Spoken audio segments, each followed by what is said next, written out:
শহীদ president Ziaur Rahman আমাদের তরুণদের জন্য একজন আদর্শের প্রতীক হয়ে থাকবেন।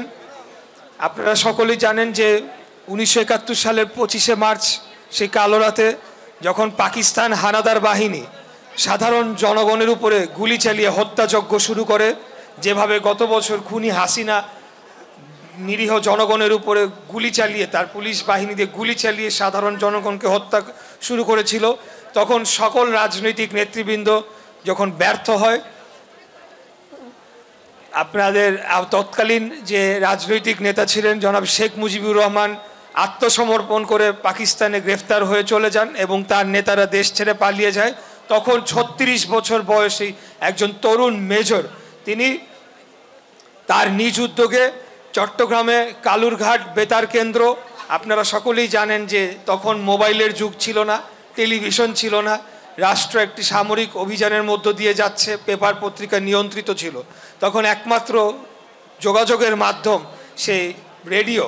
উনি কালুরঘাট বেতার কেন্দ্র দখল করেন, তার বাহিনী নিয়ে তার ঊর্ধ্বতন সেনা কর্মকর্তা, পাকিস্তানি সেনা কর্মকর্তা কর্নেল জানজুয়াকে হত্যা করে এবং তিনি বাংলাদেশের স্বাধীনতার ঘোষণা দেন বাংলাদেশের প্রথম রাষ্ট্রপতি হিসেবে, এবং সারা বিশ্ব থেকে তিনি স্বীকৃতি দাবি করেন, অস্ত্র এবং বিভিন্ন অন্যান্য সাহায্য তিনি ওই ঘোষণাতে উল্লেখ করেন। এই ঘোষণা পরদিন বারবার প্রচারিত হতে থাকে এবং সেটি বিদ্যুৎ গতিতে সাধারণ মানুষের জনগণের মধ্যে পৌঁছায় যায় এবং তৎকালীন east Bengal regiment, east Pakistan rifles এবং বাংলাদেশ পুলিশ সহ বিভিন্ন অন্যান্য বাহিনী যারা ছিল তারাও সেই বিদ্রোহে যোগ দেয় এবং আই রিভোল্ট, উনি বলেছিলেন উই রিভোল্ট, অর্থাৎ বিদ্রোহ ঘোষণা করেছিলেন, যুদ্ধ ঘোষণা করেছিলেন। সেই যুদ্ধে তখন সমস্ত বাহিনী যোগদান দেয় এবং পরবর্তীতে সেই অনুপ্রেরণায় সাধারণ জনগণ যোগদান দিয়ে 9 মাস রক্তক্ষয়ী যুদ্ধের মাধ্যমে বাংলাদেশ পায়। এবং উনি শুধু যুদ্ধের ঘোষণাই দেন নাই, উনি একজন অন্যতম সেক্টর কমান্ডার ছিলেন যিনি বাংলাদেশের বর্ডারের ভিতরে অবস্থান করেছিলেন, সিলেট অঞ্চলে, এবং বর্ডারের ভিতরে অবস্থান করে তিনি বাংকারে থেকে নিজে সেই যুদ্ধে অংশগ্রহণ করেন তার জীবনকে বাজি রেখে, এবং তিনি ছিলেন জেড ফোর্সের অধিনায়ক। তিনি নিজে সরাসরি যুদ্ধ করে এই বাংলাদেশকে স্বাধীন করেছেন। 36 বছর বয়স ছিল ওনার, তখন ওনাকে কেউ শিখিয়ে দেয় নাই, কেউ বলে দেয় নাই কি করতে হবে। উনি নিজের তাগিদে বাংলাদেশের জনগণের দুঃসময়ে যখন তাদের উপরে নির্যাতন নেমে আসে তখন তিনি এই উদ্যোগটি নিয়েছিলেন। এটা আমি মনে করি যে তরুণ প্রজন্মের একজন রাজনীতিবিদ হিসাবে এই পরিমাণের দেশপ্রেম, তার পরিবার তখন ক্যান্টনমেন্টে বন্দী ছিল কিন্তু সেটাকে উনি তোয়াক্কা করেন নাই। তিনি যে দেশপ্রেমের পরিচয় এবং যে সাহসিকতার পরিচয় দিয়েছেন সেটা আমাদেরকে অনুসরণ করা উচিত।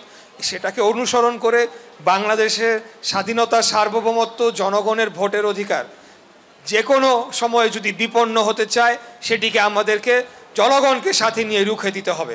আপনারা দেখেছেন একজন উপদেষ্টা যার পদত্যাগ বাংলাদেশ জাতীয়তাবাদী দলের পক্ষ থেকে চাওয়া হয়েছে, তাকে নিরাপত্তা উপদেষ্টা বানানো হয়েছে। তিনি কি করলেন? তিনি মানবিক করিডোরের নামে আমাদের ভূমি ভিন দেশি কোনো সৈনিকেরা ব্যবহার করতে পারে কিনা সেই ব্যবস্থা করার জন্যে সেই কুচক্র তিনি শুরু করেছিলেন। আমি বলতে চাই, আজকে এখান থেকে স্পষ্ট ঘোষণা দিতে চাই, এই বিদেশি দালালদেরকে আমরা ইতিমধ্যে চিহ্নিত করে ফেলেছি। বাংলাদেশে খুনি হাসিনা যেমন ভারতের দালাল ছিল এবং আরেকটি দল রয়েছে তাদেরকে পাকিস্তানের দালাল বলা হয়। আমাদের নেতাদের জনাব তারেক রহমান তার বাবার পদাঙ্ক অনুসরণ করে যে ঘোষণা দিয়েছেন যে দিল্লি নয়, পিন্ডি নয়, নয় অন্য কোনো দেশ, সবার আগে বাংলাদেশ। এই বাংলাদেশের স্বাধীনতা, সার্বভৌমত্বকে ক্ষুণ্ণ করার জন্য যদি কোনো ধরনের চক্রান্ত করা হয় সেটা এই প্রধান উপদেষ্টা কেন, বাংলাদেশ একটি রাষ্ট্র, সেখানে 18 কোটি মানুষের জীবনযাত্রা সরাসরি সংযুক্ত রয়েছে। এই রাষ্ট্রে কেউ অপরিহার্য না, কেউ এখানে এমন না যে তাকে ছাড়া দেশ চলবে না। তাহলে তো ওই হাসিনার আমলে চলে গেলাম, হাসিনা ছাড়া দেশ চলবে না, এটা হবে না। যদি কেউ রাষ্ট্র চালাতে ব্যর্থ হয় তিনি বিদায় নিয়ে চলে যেতে পারেন, বাংলাদেশের জনগণ আরেকজনকে এনে সেখানে তার দায়িত্ব পালন করার জন্য দিবে। এবং তাদের দায়িত্ব কি? এই অন্তর্বর্তীকালীন সরকারের দায়িত্ব একটাই, এটা হলো একটা সুষ্ঠু, সঠিক, গ্রহণযোগ্য লেভেল প্লেয়িং ফিল্ডের মাধ্যমে নির্বাচনের অনুষ্ঠান করা এবং নির্বাচিত সরকারের কাছে ক্ষমতা হস্তান্তর করে তার প্রস্থান ঘটানো। আজকে সংস্কারের কথা বলে নির্বাচনকে পেছানোর চক্রান্ত করা হচ্ছে। আজকে বিচারের কথা বলে নির্বাচনকে পেছানোর কথা বলা হচ্ছে। বাংলাদেশের সবচেয়ে গুরুত্বপূর্ণ সংস্কারটি করেছিলেন শহীদ রাষ্ট্রপতি জিয়াউর রহমান। তিনি যখন একদলীয় বাকশালকে বাতিল করে আবারও ভোটের ব্যবস্থা চালু করেছিলেন, বাংলাদেশে গণতন্ত্র পুনঃপ্রতিষ্ঠা করেছিলেন। আমাদেরকে সেই সংস্কার শিখাইতে এসে লাভ নাই। সংস্কার একটা চলমান প্রক্রিয়া। এখানে 20 বছর লাগবে, 25 বছর পরে গিয়েও আমরা মৃত হয়ে যাওয়ার পরেও সংস্কারের প্রয়োজন হবে, তখন ভিন্ন সংস্কার প্রয়োজন হবে, সেটা আমরা জানি না। অর্থাৎ এটাকে মুখোমুখি করা মানে বাংলাদেশকে আবারও মানুষের ভোটের অধিকারকে পিছিয়ে বাংলাদেশকে ভিন্ন কোনো পথে দীর্ঘমেয়াদে ফেলে দেওয়ার চক্রান্ত করা। আজকে আমাদের মতো আমরা কি শেখ হাসিনার বিরুদ্ধে কম আন্দোলন করেছি নাকি কম নিহত হয়েছি? আমাদের নেতা কর্মীরা কম গুম খুনের শিকার হয়েছেন? আমরা তার বিচার চাবো না আর অন্যরা নতুনরা এসে তাদের বিচার আমাদের চেয়ে বেশি চাবে, এটা বললেই হবে? এটা কোনোদিনও না। আমরা খুনি হাসিনার বিচার চাই।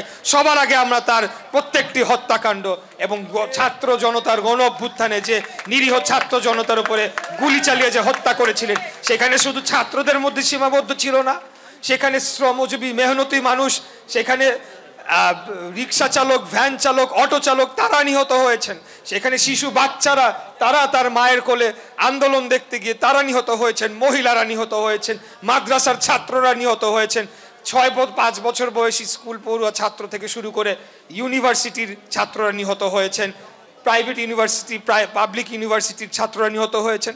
অতএব এখানে এখন যদি কেউ একদল এসে কৃতিত্ব দাবি করে ওই হাসিনার পথেই চলতেছে, একমাত্র বলে আওয়ামী লীগ শেখ মুজিব দেশ স্বাধীন করছিল 71-এ, আর কেউ মুক্তিযুদ্ধ করে নাই, ওই একই লাইনের কথা এরা বলা শুরু করছে, একমাত্র তারা আন্দোলন করছে আর কেউ করে নাই। আমরা আন্দোলনের সূচনা করেছি এই বাংলাদেশে। বিএনপি বৃহত্তম গণতান্ত্রিক রাজনৈতিক দল হিসেবে সকল রাজনৈতিক দল এবং শ্রেণী পেশার মানুষকে সাথে নিয়ে আমাদের ছাত্র দল সহ সকল অঙ্গ সংগঠন এই আন্দোলনে সরাসরি জীবন বাজি রেখে যুদ্ধ করেছে। ইতিমধ্যে যেটা আপনারা শুনেছেন, যাত্রাবাড়ি থেকে শুরু হয়েছে। প্রথমে যখন ঢাকা ইউনিভার্সিটি দখল হয়ে গেল, ছাত্রদলের ছেলেরা গিয়ে সেখানে মারামারি করছে। এরপরে যাত্রাবাড়িতে আন্দোলন হয়েছে, উত্তরাতে হয়েছে, মিরপুরে হয়েছে, রামপুরাতে প্রাইভেট ইউনিভার্সিটির ছাত্রীরা নেমে এসেছিলেন। সেগুলোকে আমরা ভুলে গিয়েছি? সেগুলো বাংলাদেশের জনগণ ভুলে যায় নাই। আমরা খুব স্পষ্ট ভাষায় বলে দিতে চাই, আমরা দূরদর্শী একটা চক্রান্ত দেখতে পাচ্ছি এবং কোনো না কোনোভাবে নির্বাচনকে বানচাল করে দেশে একটা অস্থিরতা সৃষ্টি করে এই ভিন্ন প্রক্রিয়ার মধ্যে বাংলাদেশকে নিয়ে যাওয়ার একটা চক্রান্ত চলছে। সেটা আমরা কোনোদিনও বাস্তবায়ন হতে দেব না। শহীদ রাষ্ট্রপতি জিয়াউর রহমানের আদর্শ এটাই ছিল যে সবার আগে বাংলাদেশ রাষ্ট্র হিসাবে মাথা উঁচু করে দাঁড়াবে, এই দক্ষিণ পূর্ব এশিয়ার অন্যতম শক্তিশালী রাষ্ট্র হিসেবে গড়ে তুলবে। এটাই আমাদের প্রতিশ্রুতি এবং আগামী দিনে যে কোনো মূল্যে বাংলাদেশকে একটি গণতান্ত্রিক রাষ্ট্র হিসেবে প্রতিষ্ঠা করা আমরা দৃঢ় প্রতিজ্ঞাবদ্ধ। যদি এখানে কেউ বাদ সাধতে আসে তাহলে তাদেরকে আমরা জনগণকে সাথে নিয়ে অতীতে যেভাবে আন্দোলন সংগ্রাম করেছি, কোথায় কি মারতে হয়, কোথায় কি দিতে হয়, কোথায় কি বন্ধ করতে হয়, কোথায় কি জ্বালাইতে হয় আমরা খুব ভালো করেই জানি। অতএব আমাদেরকে আন্দোলন শিখাইতে এসে লাভ হবে না। আমরা প্রয়োজনে এই সরকারকে যদি জোরপূর্বক নির্বাচন দিতে বাধ্য করতে হয় আমরা সেটা করার জন্য প্রস্তুত ইনশাআল্লাহ। এই বলে আজকে আমি আমার বক্তব্য শেষ করছি।